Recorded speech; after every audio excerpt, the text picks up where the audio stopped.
vidéo, on va apprendre la lettre R. So guys, as you heard my daughter, today we are going to be learning how to pronounce the letter R. R, that is R in English, and in French it's la letter R. Repeat. R.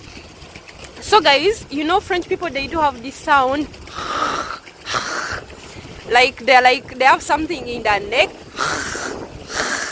So so today we are going to be learning how to pronounce that letter R.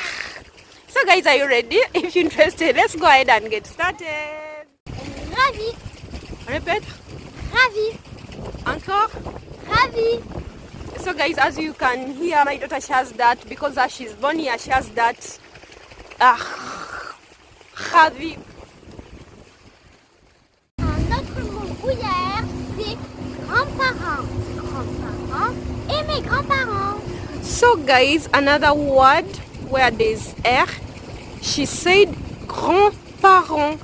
Grands-parents mean grandparents. So in French, it's called grands-parents. Répète. Grands-parents. Encore. Grands-parents. Le troisième exemple, c'est 13 et 13 et 13. So guys, she's saying another example of the word which has R in is fraise. Fraise et fraise. Fraise is the strawberries. So strawberries in French, they are called fraise. Repeat. Fraise. In English, Strawberry. voila. So in English is strawberry and in French is Fraise. fraise. Deuxième exemple, c'est orange. Orange, orange. Il y a deux oranges. Orange, la couleur, et orange, celle que tu manges.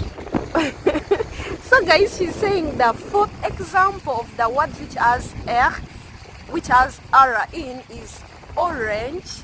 Orange in French is orange. That is orange which we eat. And we have the second example is orange. Orange, the color. So she's saying we have orange, the orange which we eat, and orange, the color. Je suis au restaurant avec mes grands-parents, on mange des oranges. C'est l'exemple. So guys, she gave you an example. She constructed the sentences of the words which she has told you. In the restaurant with my grandparents and we are eating oranges. Je suis au restaurant avec mes grands-parents. On mange les oranges. Si vous avez regardé cette vidéo, abonnez-vous, likez, partagez. Merci.